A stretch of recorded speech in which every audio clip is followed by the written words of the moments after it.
Lesson 3.3, Factoring Completely. This will be the last of our factoring polynomials lesson. For this particular lesson, you will need to know again how to identify your GCF. You will also need to know how to identify if you have difference of squares. So we're going to go ahead and get started on factoring completely. If you take a look at number one, the first thing we're going to do, which is in step one, we're going to identify, do we have a GCF? I am looking at my A, my B, and my C value. I am also looking at my variables. When we talk about a GCF, most of the times we are talking about what is the largest number that can go into the set of numbers that you have, or is divisible by the set of numbers that you have. But because we're in algebra, you also have to look at a GCF as far as variables are concerned. So I am going to pull out my GCF for number one. So for my GCF for number one, I'm looking at 6, 3, and a negative 18, or I'm just going to look at 18 for right now. I'm trying to figure out what is the largest number that could be divided evenly into 6, 3, and 18. So my GCF for those three numbers would be 3. So right now I have a GCF of 3. But again, because we're in algebra, we also have to consider our variables. I have an x to the third, an x to the second, and an x. The question is, what's the largest number of x's that can be taken out of x to the third, x to the second, and x? We call that factoring out. So right now I know x to the third means x times x times x. I also know x to the second means x times x. And of course, this is just one x. The question is, what's the largest number of x's I can take from each set of these x's? That answer would be 1x. I can take an x from an x, meaning I have enough x's to remove one x from this set. I have enough x's to remove one x from this set. And I also have enough x's to remove one x from this set. Some people may say, well, how come I can't take out two x's? Well, yes, I can remove two x's from here as well as here, but I don't have enough to remove two x's from here. So I have to look to see what's the largest number of x's I can factor out of each set of x's. So in this case, I can factor out only one x. So my GCF for number one is 3x. Now, when I say factor out, that means I'm actually pulling it out of the trinomial. And since I'm pulling it out of the trinomial, I'm going to set it aside. So my next step now is to write my GCF, which is a 3x. When I'm pulling it out, that means I am dividing it out of the problem. Remember, we talked about a GCF is what is the largest value that can be divided evenly out of a set of numbers. So in this case, I can divide a 3x out of each term. This is called factoring out. So I'm going to factor out a 3x from the first term, the second term, as well as the third term. I'm going to now write my resulting polynomial once I have factored out my 3x from each term. So with my GCF on the outside, I am now going to write my resulting polynomial. So I am going to factor out or divide a 3x into this term. 6 divided by 3 is 2. X to the third divided by x, property rules, would be x to the second. So you can look at it as subtraction. Remember how we talked about you subtracting your exponents when you're dividing? Or you can look at it as saying, I have 3 x's and I'm factoring out 1x. That only leaves me with x times x, which is x squared. So you can look at it either way. Now I'm going to do the same thing for this term. So plus 3 divided by 3 is 1, so we know that's a 1. If I have an x to the second and I factor out an x, that means I am left with 1x. Then for this term, 18 divided by 3 is 6, so this would be a negative 6. If I had an x and I factored out an x, I do not have any more x's. So this is called my resulting polynomial. So right now I have my 3x, which is my GCF, times 2x squared plus x minus 6. If you notice, if I were to distribute, that will bring me back to my original problem. But that's not what I want to do. That only just helps me to check to make sure that I have factored out correctly. Now I'm going to look at my resulting polynomial and say, am I done? Can I factor any more? So in this case, what you're going to do is you're now going to try to factor your resulting polynomial. So if you notice here, a value is not 1. So now we're back to lesson 3.1, where we learn how to factor when a is not 1. So I'm going to multiply a times c, which is a negative 12. And I'm going to come up with my factors of negative 12. Hopefully you guys are getting better at listing those factors that you need. I will tell you now that the factors that we do need are 4 times a negative 3 because I need a positive 1. So with my GCF still on the outside, I am now factoring. Remember, I tricked for the last lesson, lesson 3.1, not 3.2, 3.1. Was that we're putting 2x in both factors. We are going to put the plus 4 and the minus 3. And because we are using this trick, we're now going to identify which, maybe both, can be simplified. In this case, this one can be simplified, divisible by 2. So here I have a 3x, we're still on the outside. Make sure you're keeping your GCF on the outside. This would be an x plus 2. 2x minus 3. This is my answer. I have factored completely. Factoring completely means I'm going to factor until I cannot factor anymore. That's what that means. Each time you do a step, you have to look to say, can I factor this resulting polynomial? If you can, then you must factor it. If you can't, then that is your final answer. You will not put prime if there is something you can do with that problem.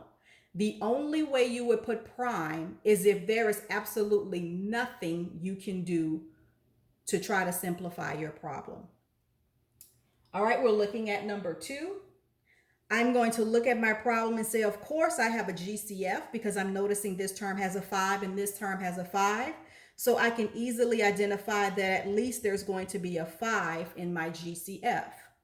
Now I'm looking at my variables. Yes, I do have a GCF. I can pull out or factor out an x because once again, this has an x times x times x, and this one is an x.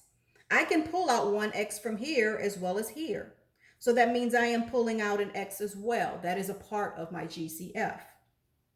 So then now that that's a part of my GCF, I have identified that my GCF is 5x. So I'm going to divide everything by my GCF. So I'm dividing by 5x, dividing by 5x. 5 divided by 5 is 1. X to the third divided by x is x squared. Remember having your 5x as your GCF on the outside. That is a part of your answer. So here with my 5x as my GCF, my resulting polynomial will be x squared minus 1.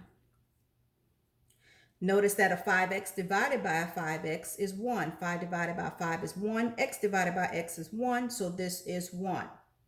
Again, your directions are to factor completely. So now you're looking at your resulting polynomial and you're asking yourself, is there anything else that I can do with that? Hopefully you were able to identify that this is difference of squares.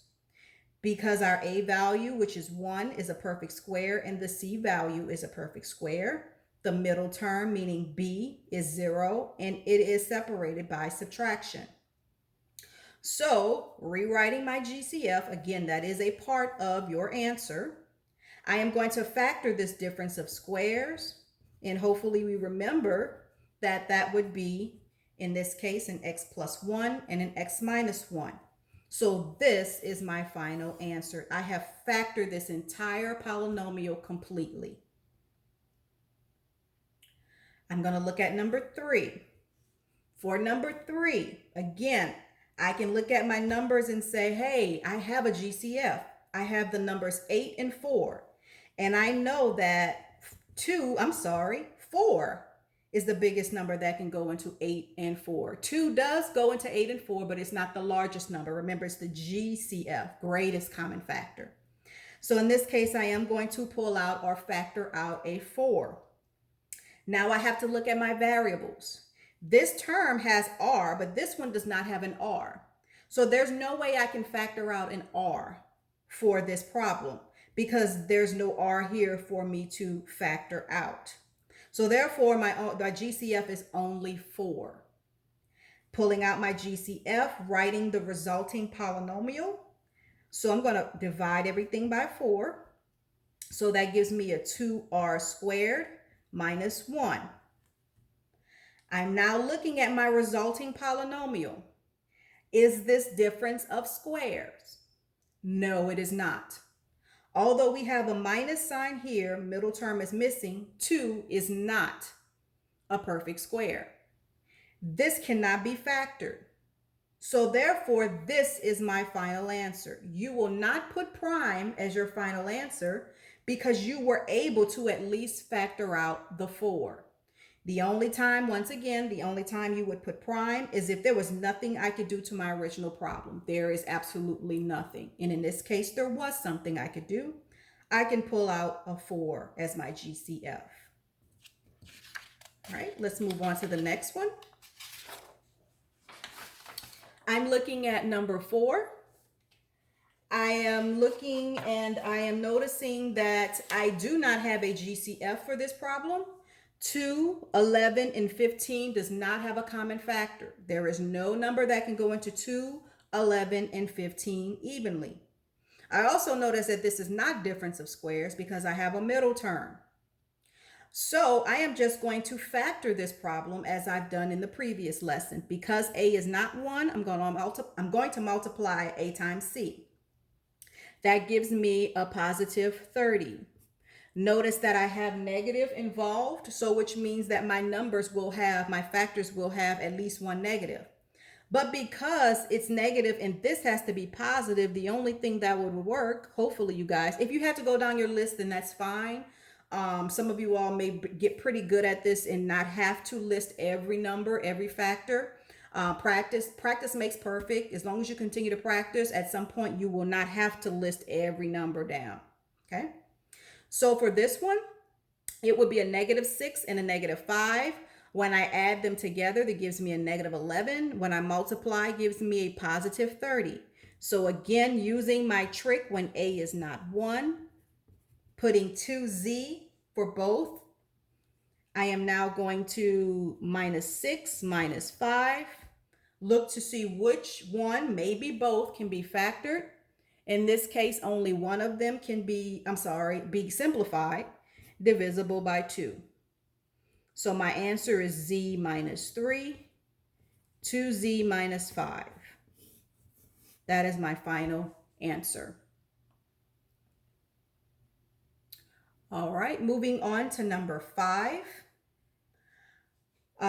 Looking at 8, 44, and 28, I do have a GCF. My GCF here would be a 4. 4 can go into 8, 44, and 28 evenly. I'm also looking at my variables. Every term has at least one n. So that means that I am also pulling out an n. So my GCF is 4n. Writing my GCF of 4n, that means I'm going to divide everything by a 4n. 8 divided by 4 is 2. N to the third divided by n is n to the second. Minus 44 divided by 4 is 11.